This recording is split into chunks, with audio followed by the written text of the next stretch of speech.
Generating traffic and sales can be a challenge for online merchants. But selling on the Walmart Marketplace puts your products in front of millions of customers who shop on Walmart.com. And right now, sellers who join Walmart Marketplace can save up to 50% on referral and fulfillment fees for the first 90 days. So get started today. Head over to marketplace.walmart.com/savings. That's marketplace.walmart.com/savings.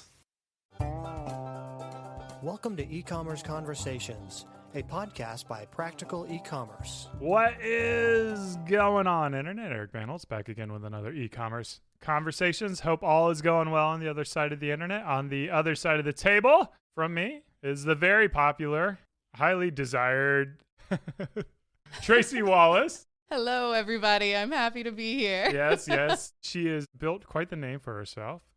And his fortune is a neighbor, apparently. So yes. Lives really close. I feel real bad because the last time we met up at Webb's Breakfast, I was wearing the same sweatshirt. And I'm like, you're going to think I only have one piece of clothing. Oh, not true. I mean, look at me. I am in a sweatshirt and jeans. I'm like, I'm just going to walk down. No big deal. Just going to a friend's house. Yeah. It is brutally cold here in Austin, probably. For Austin, yes. Like 50 degrees or something like that. Yeah, very cold for us. But you're with MarketerHire, and they've absolutely blown up. They have. MarketerHire has grown an insane amount. So I've been there about a year and a half. And buddy, when I first got there a year and a half ago, I was the only full-time marketer. Prior to that, as you may imagine, MarketerHire is a marketplace for freelance marketers. They used freelance marketers. The primary way that they marketed at the time was paid ads. And paid ads are still very important for us, but I was brought in to build up, non-paid channels. So organic search in particular, which is what my background's in, what I've done for several other B2B companies. So since then, we have grown year over year 500% in organic search and 700% in leads through organic search. So we're actually growing faster in leads than we are in traffic, which is the best way. It's the place you want to be with organic search. So Things are going well. And now, man, the growth of the company. I mean, I have never been at a company where you are just pulled forward by market demand. And so I always feel like we're behind. We're trying to grow our team as much as we can. We're a marketing team of 5 with 7 freelancers. So we use freelancers from our own network as well. But we're needing in-house talent as well. So we're hiring, product marketers, copywriters. Our sales team needs more sales enablement. Yeah, we're trying to figure it out. And then all of that too, in the midst of the privacy first web and trying to figure out attribution and what marketing attribution is going to look like moving forward. So we're testing out, incrementality testing, media mix modeling, and ultimately trying to get ready for, Google's going to be updating their operating system come end of 2022, at which point it's theorized that attribution on the web is just going to disappear entirely, which is fine. Marketing existed for a very long time without very clear attribution. It's just for the last decade we have had very clear attribution, or decently clear. People can argue on that for a variety of reasons, but yeah, we're trying to figure out what is the future of how we measure marketing and how can we properly explain that both as marketers ourselves to our own executives, founders, and investors. And then also how can we properly explain it to the market and to our freelancers and help those freelancers explain it to their customers. A lot is changing in marketing. It is a crazy time. Yeah. I can't think of a more relevant business than right now. Everyone is looking for help in marketing. Yeah, marketing help. And so many people have quit. We just did this report the other day. So, gosh, I can't think of the numbers off the top of my head, but August, the amount of people in the US who quit their jobs is the highest ever in 20 years, right? And now this has been kind of adding up and growing since the pandemic started, when a bunch of people were first laid off. And then as it kept going, just people have been leaving. I mean, an event like COVID and being stuck in your house might make you question, everything you've ever done, which a lot of people seem to be doing that. And so a lot of folks have been quitting their jobs, and we're just seeing this kind of restructuring of how people want to work. I mean, Web3 is happening in all of this as well, in which individuals can become true creators and make sometimes far more money than they could ever make with a company, right? Mm-hmm. So what we're seeing is that we interviewed our audience. We have about 25,000 subscribers on our newsletter called Raisin Bread. And this past summer, we surveyed them, and 48% of them said they were planning on quitting in the next 6 months. Oh my God, really? 48% of them. And then, so that was in like June. Hopefully my team members are not. It's scary. It's scary. Right? So it's really scary for business owners, especially small business owners. I mean, larger companies can often throw more money, throw more benefits, right? But that's really expensive for the small guys. So we did a survey that we just launched several days ago called The Great Resignation Can Be Better Titled The Freelance Revolution. And rather than necessarily going and interviewing freelancers, we went and interviewed marketing leaders at small businesses to enterprises, just about everyone. We interviewed like over 600 folks and ultimately found out that like what marketing leaders are doing is they're hiring freelancers. Like they still need work done, right? And so there's a lot more freelancers out there. A lot of them have a lot more credentials. They're trying to figure out how to set up their business models properly, because freelancing isn't just do the marketing work. If you're a marketing freelancer, it's also do your taxes and find the clients and like sell additional services, right? But yeah, I mean, companies are hiring freelance marketers faster and faster. So it's kind of this world right now where you have a lot of people rethinking how they work, how long they work, who they work for, what those benefits are, what the structure of that day is. And then you have people who are still working full time for these organizations finally saying, you know what? I am just going to hire freelancers for pretty much all of these roles because they're stressed, right? They still need to get projects over the line. And so it's not as scary, I think, for small businesses. Hiring freelancers can be really helpful for you in a lot of ways. It can be cheaper in a lot of ways too, but you do have to be good with onboarding and with scoping projects. And that seems to be pretty challenging for folks. Even me as a marketing leader, sometimes I'm like, I don't know how big this project is. Yeah. We've kind of shifted a lot to freelancers as well. And kind of the way I looked at it as a small business, someone to have 40 hours worth of work for them, the chances are as a small business, they've got to wear a lot of different hats. Yep. Whereas the beauty of hiring freelancers is I could get someone for, the equivalent of 1 day a week who's like really good at posting on social media, or really good at video editing, or really good at copywriting. And that's all they're doing. And they love doing it. Right. Whereas when you're hiring that one person in-house, they may love social media, but they hate, blogging, or they hate posting on, Facebook. Right. Or whatever else you need them to do, right? Like that is the challenge with some of those early full-time hires at the small organizations is you need people to do a lot of things. Now, some people love that and thrive in that. But a lot of people are like, actually, no, like you said, I'm really good at social media and I only want to do social media strategy. And I'd rather do that for 5 different companies than like do social media strategy and posting and comment monitoring and whatever else might come along with the job. That said, though, one of the things that like we come across a lot at MarketerHire, folks, they just have budget issues, right? And so for us, it starts at like $1,500 a month per marketer. But one of the ways we're talking small businesses through this is one, I think it's really important for most organizations. If you as a founder aren't like a marketing person yourself, you probably do want to find some full-time marketing hire, like just to have in-house, to help project manage, to help get these projects over the line, to help finalize them, right? To kind of help build that vision of what it is you're going to do.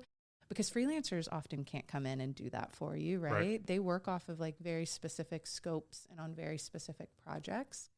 And then once you have that full-time person in, don't think that like you necessarily need to hire like an email marketer freelancer and a social media freelancer and a content freelancer. You can like, oh gosh, what is the word? Like not stack. Like segment? Oh God, I can't think of the word, but you can hire one at a time essentially, right? So you could hire an email marketer in for, 2 months or so to get like good email streams up and running, right? You can hire social media people in maybe for only 5 hours a week. Like you can get really creative with how you build a team. And that's also really important right now in marketing because literally everything's changing. Yeah. TikTok, I know it existed last year. I was on it last year, but it was nowhere near the size it is today. We can all talk about like the Clubhouse, like boon, and then it's like, yeah, does it still exist? I removed it from my phone. I never had it on my phone, but people aren't using it as much anymore, right? And so there's this new social app coming out of France called Yubo.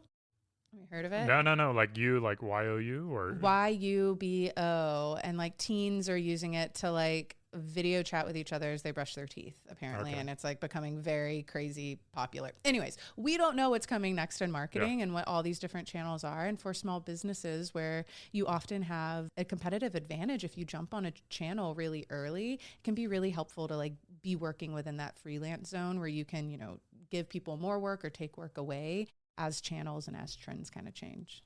Yeah, we, Snapchat, is that? I think it's It's still a thing. I know it's still Yes. around, but it's just like, My wife uses it all the time. Yeah. It's not on my phone anymore, but I just don't have enough friends using it, I guess. I feel like I'm an old guy, like it's just like, We oh are yeah, MySpace. old. It's so sad. I want to circle back to kind of what you talked about earlier is organic, which I feel like is kind of like the redheaded stepchild. It's like one of the most effective tools out there and the most neglected as well.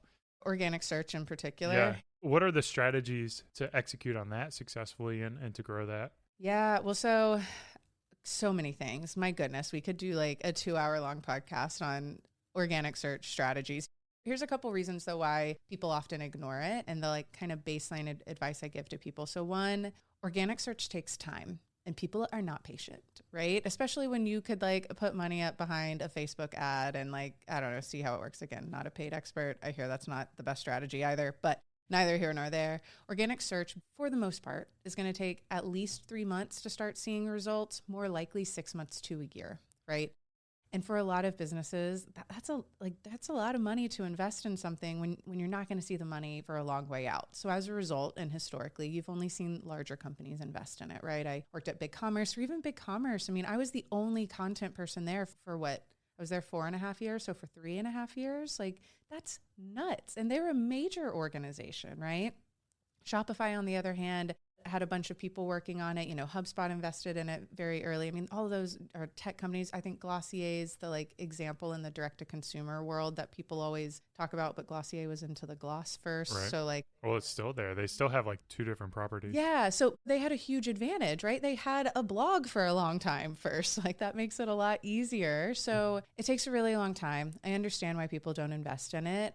The like best piece of advice that I think I can give to any like small business owner who's like, okay, how can I, without ruining the bank, begin ranking is ideally you can post like 1 article a week, heck, even 1 a month. Like this stuff adds up and it can add up really, really fast. And if you aren't sure ultimately what to like write about, one, like whatever your own expertise is. Now, grant you want it to be related to your business. If you're like selling bikes and your expertise is in beards, you probably want to write about bikes. Like it's more relevant to your business. But whatever your like expertise is in relation to your product, do a very quick Google search on that. Like whatever it is, like, I don't know, how to build a bike, like specialized bike parts, whatever.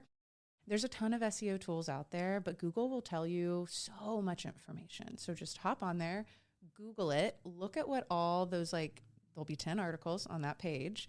Look at those, especially the top 5, read those, and then start copying. So down at the bottom, Google will have like suggested searches. Copy those suggested searches, drop them in a Google Doc. We'll also have like suggested questions or whatever else. Copy those questions. As you click it, more pop up. You only need like 3 or 4 of those questions. Drop that in a doc. And then like using like your knowledge, go in, look at all those things that you just collected, and you can kind of create like a brief off of that, right? Like what kind of questions to answer, what other things people are looking for when they're typing this, whatever. You can create a little bit of a brief. All of those things should be your headers. So that's, like your H2s. I don't know if that's too technical, but all of those should be your headers. H stands for header. So, yes. And then H1 is your primary main header, and then H2 is like your secondary header. Yes, perfect. Yeah, so all of them would be your H2s. And then just write, like just answer it. You can write it in your own voice. Okay, you could even use like Copy AI or like Jarvis or all the like really? AI tools out there. Like, yes, and then just edit it to like sound like you. But I mean, it is. Wait, hold on. Yes. I'm going back. What is Copy AI? What is Jarvis? What is this? Yeah, so those are all the new like copywriting tools out there. Now, I'm not exactly sure how much money they are. I've tried a few of them out myself. Now, I will say I'm a writer, and like for me, it's not challenging for me to write a bunch of content. It's harder for me not to write a bunch of content. So like, that's fine. So anytime I've gone to use them, I'm like, oh, this is bad, like whatever. Right. If you aren't a writer though, you use one of those tools, you can put in a topic like how to build a bike, whatever. You can choose your like tone, voice, a variety of different things. You could even put a whole outline into these tools and they will write articles for you. And it's just like it's AI. It's Yeah. not like legit people doing it. Yeah, exactly. And so some of them spit out like whole paragraphs at a time. Some might only do like 3 sentences at a time. You can edit it, you copy and paste it. Is not like anything else. It's not plagiarized. It's not plagiarized, right? So it's like actually creating it. And then some of them I hear, again, I haven't used these as much, but some of them I hear will even learn over time your tone and voice and how you write and can change how it writes to fit that. So if you were struggling to publish 1 article a month, go use one of those AI tools. Do you tell it like, hey, I want a 1,200 word article on fixing a bike? Yep. And then it'll just create one? So, or do you put in like keywords that you want? Or yeah, so some of them depend, right? So some I think you can go in and say like, hey, I want a 1,200 word article. Most of them won't like write the entire article for you. They do it by like section and paragraph, right? Okay. And that's so that like you can help direct it, right? Like, okay, now you have this paragraph. What needs to be explained next, right? And so most of them are walking you through this template where it's like, what's the title? What are you trying to explain? So on and so forth. And it like builds it out for you. And then of course the idea is that ideally you'll edit it a little bit, right? But some people, I don't think they are. Like people are using this for like their ads now or for copywriting. Like it's all over the place. That's pretty cool. I've never heard of that. So I'm tempted because I've got a new brand that I've got to do something. And I've always been a big believer in content marketing. That's something that we've done at Beard Brand. We've got thousands of articles and and YouTube, I mean, that's video, but it's still content marketing. Yeah. Content marketing, like a lot of my guests who come onto the show are content focused people. And it's one of those gifts that keeps on giving. It's like compounding interest because once you build authority to your website, whenever you add something else new, it just like lifts it and lifts it. Right. I mean, the way I describe it is it's truly building a moat around your brand. Like once you start ranking, once you have good authority, again, it keeps growing, like you said, but like the moat just gets bigger and bigger. It's going to be harder and harder for competitors to catch up with you, which is also true if you aren't publishing content. Your competitors who are publishing content, yes. The other thing I wanted to add is if you're struggling for ideas, think about your customer service tickets and the questions that they're having. Just build out an FAQ form. At least you're going to be helping your customers and you can automate your customer experience and then you'll have more time and resources to allocate to other things. Or, I mean, and you can go dive on Quora and Reddit as well. Like if there's any very popular questions about your niche, that's probably a good thing to write an article on, right? And see if you can't start ranking for it. You can always share it with folks there. Now, don't do that if you're not like already active on those channels. That's not helpful, but those are really good places too, to go look. YouTube comments, right? Going and looking through YouTube and seeing what people are asking. I mean, there's stuff everywhere. And then again, now you have AI tools that can pretty much write the content for you. So the strategy for SEO is it's not so much about focusing on keyword stuffing or whatever. It's about how do you develop content that is around the products that you're selling. It's around the products that you're selling. So there's, I mean, to get a little bit more technical, I use a tool called Ahrefs, Ahrefs. I prefer it over SEMrush. A lot of people use SEMrush. I, to be very honest, can't figure SEMrush out. And I love Ahrefs so much. I've just been using it for my entire career. But if you go there, put your website in at the very top, and it's going to show you all the keywords that you are already ranking for. What I then often do is go in and there'll be a little button that like shows volume. And so I click on volume so I can see the keywords I'm ranking for, even if I'm not on page 1, just ranking, however, that have the highest volume. And so it's like organized that way. And then it also has something on there called a keyword difficulty score. Now, the more difficult it is, it's a score of 1 to 100. The closer it is to 100, the more difficult it is. The more difficult it is, if you haven't been doing content marketing, like just ignore it. like don't do that keyword. Focus on something else that has like far less difficulty. Typically, the harder something is, you have to already be ranking. You have to already have authority. So look for things that have high volume that you're already ranking for, even just a little bit, and that have low keyword difficulty.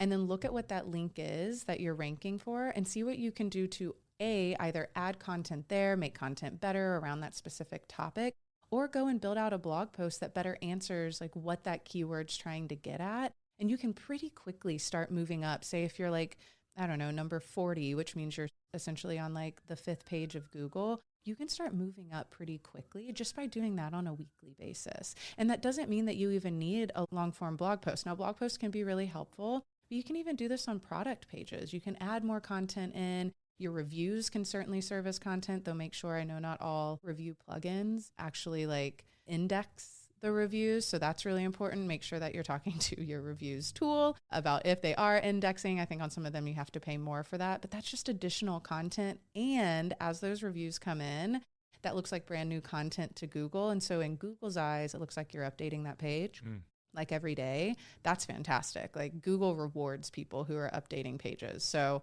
you can just expand your product pages even to try to go after keywords, which you even see larger companies doing this. Like BigCommerce right now, if you were to go there, like bigcommerce.com/ecommerce-platforms, I think, or even just search e-commerce platforms, that URL used to take you to a blog, and now it takes you to a sales page. It still has a bunch of content on it, but CTAs are clearer and higher up on the page. MarketerHire does this stuff. Oracle does this stuff. I found it on their site years ago, and I was like, this is genius. Don't send people to a blog, send people to a landing page. Increases conversion like crazy. A lot of those ideas come from the direct-to-consumer world or the e-commerce world, where folks are figuring out ways to optimize those product pages, which are your most valuable pages. I wanted to touch base on the strategy behind updating content, because you mentioned they love it. What if a brand like Beard Brand, we have 1,000 articles, a lot of them haven't been touched in a number of years. How do I update them? How do I do that in a way that just doesn't look like I'm updating the post date or something? Oh my goodness. Okay. So say you have 1,000 articles you've published in the past and you want to get a bunch more traffic to your website. Boy, are you in a good spot. I would, again, go and drop your URL into a tool like Ahrefs. And ultimately, you just need to combine or get a visual of what are all 1,000 of those articles, what keywords are they ranking for at all. And ultimately what you're probably going to find is some of them are ranking for some keywords, but most of them probably aren't ranking for very much, or what they're ranking for is very small. So what you then probably want to do is figure out, okay, which of these URLs is the strongest. So which one is ranking for the best keyword that is getting the most traffic, whatever. And then you want to essentially rewrite that article and combine all of those blog posts into one. Google also likes long form content. So a 4,000 word article, super long, or, because assuming each of our articles are 1,000 words long. Yeah. So for a lot of them, you'll want to combine it. Now, if they're all 1,000 words, I'd be careful, right? You probably don't want a 4,000 word article, but maybe do you do 301 redirects? Yes. And then you'll kill the small. Yep. So then you would just redirect to the one that's new and improved. And then ultimately what you really want to do for any articles you're publishing where you're going after a keyword you really want, you want to be updating that content at least once a year, if not every 6 months, especially if other people are out competing you for it. Sometimes you don't need a huge copy update. Sometimes you can just do a light copy update, add in a couple, new extra examples and pictures, 100% pictures. And this is so many people miss this. Name your images, put the keyword in the name of those images, because that pulls through. Super important. You can even hide keywords back there. There's tools like ClearScope, for instance, that will tell you what keywords need to be in your article for it to rank the highest. It's a very good tool. Highly recommend it. Sometimes you can't fit all those keywords in there and you're why is this even relevant? I just hide all those in my picture names. So Google thinks they're in there, but people don't. Does that make sense? Oh, yeah. Okay. We're going into gray hat territory. Right? It's not gray hat. It's kind of relevant. It's not black hat. It's not black hat. Yeah. It is improving the experience for the reader. It's getting the goal I want, which is Google sees all the right keywords, but I know that maybe that word isn't relevant to the actual audience. And so I come from a journalism background. I'm I don't want to include that for people in here and throw them off. But in order to rank and hit the goals that I need to hit, I have to have this word in here somewhere. So you just hide it in a name. Do you have any guidance or tips on actually designing the website and how multiple columns? Obviously you mentioned photos, but how should the photos be done? Mobile first, the blog site, or blog post. Well, if you've got expertise on both, I would trust my content site UX expertise over any of the other ones. I have ideas, but I'm not an expert in the others. So one of the things that is really important for a content piece, like a website, your UX on a blog, is a table of contents, especially on those really long posts. You could say it's a UX kind of thing, but ultimately what it is as the bots come to your page and read it, They like having information well organized. That's why pages with breadcrumbs often do well, because Google can like just more easily follow it. Similar idea, Google can like more easily follow what the ideas and overall topics of your blog post are if you have table of contents. So is that a H2 tag or H3 tag? It's pulling up your H2s. It's also great at the very top. So you top. have your title, you have your table of contents, and then you have your article. Yep. Yeah, there's this website right now that I really like called Candor. If you like look up Candor salary negotiation, this will pop up. I'm not even exactly sure what kind of tool they are. They are doing this so well, probably better than most other places that I've seen, because most blogs, like you'll see the table of content. Some people even manually put them on there, which is fine too, but it's just like not done in a way that like feels really intuitive. And you can tell it's probably for SEO. It's probably for the bots, not for the people. Candor is doing such an amazing job. Like you land on that post, they don't even have it called a table of contents, but like that is what it is, but it looks relevant to the reader. You start clicking on it. They have audio in there. They have visual. Anyways, highly recommend it if you're looking for like Candor.com something to copy. or it's Candor. I would just Google Candor salary negotiation, because I'm not sure if it's Candor.com. Okay. But it's Candor salary negotiation on Google. You'll find it. It ranks well. And then you'll get a higher salary from it. I mean, honestly, on that post, they are like arguing for like how you can get a $400K salary. And I'm like, this just doesn't even seem relevant to me, but I love this. I love the design and I love the idea behind helping people do that. But yeah, if you follow that advice, that might work. It's crazy. It's a lot of money for someone like me. Yeah, here in Austin, Texas too. Yeah, exactly. Especially here in Austin. But so you want a table of contents. I mean, other than that, that's like kind of like large fonts, small fonts. Does that really make a difference? I mean, yes. And Google will tell you if a font is too small. I mean, for a lot of this, like you just have to put yourself in like the shoes of the reader, right? Like, is the font big enough for me to see? That is my number one feedback as like somebody editing designs. Like when I get designs back from designers, I'm like, I don't know if it's me or not, but I can't read it. Yeah. Like it's either too gray or it's too small or the font seems small, like too far apart. And designers must like hate me for that feedback. But like designers love small fonts. They do. They love, and they love all this white space. And I'm like, I get it. Like it looks nice, but like I can't read it. Like the purpose is to read it.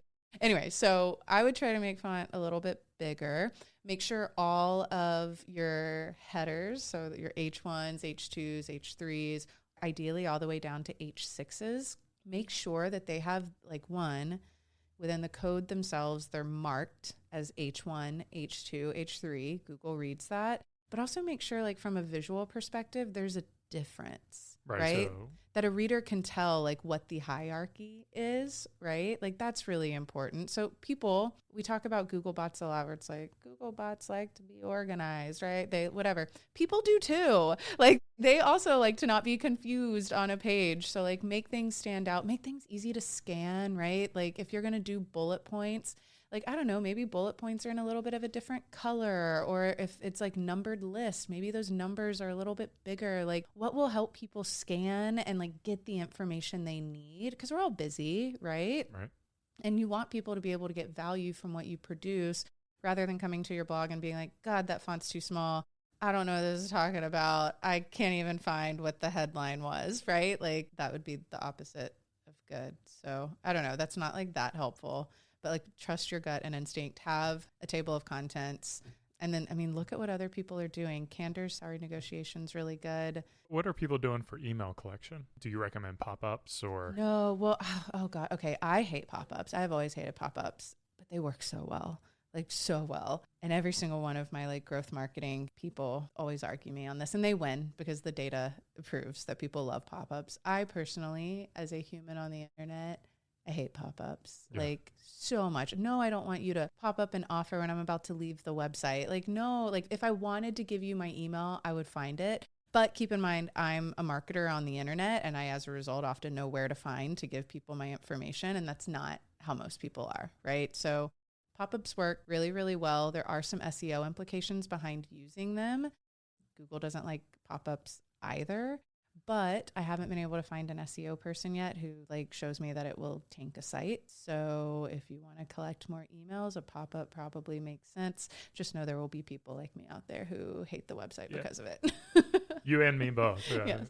10 years into the business, we still don't do I hate it. I mean, even think about like media companies. My God, you go to their websites and it's like ad, pop up. Like everything takes forever to load. I'm like, this is why people don't come to these sites anymore. Yeah. Like you don't want to be that. So be very, very careful. The like rule of thumb I like to put in place at the very least, this is my like one thing I've gotten growth people to agree to is like wait like 30 seconds or have them scroll down half the page, right? Like have them show some level of interest before we're like, and now here's this new thing. I'm so desperate. Yes, exactly. So desperate. I need your email. Exactly. And then I'm just going to unsubscribe anyways. Like anyway, so yes, it is important to collect emails.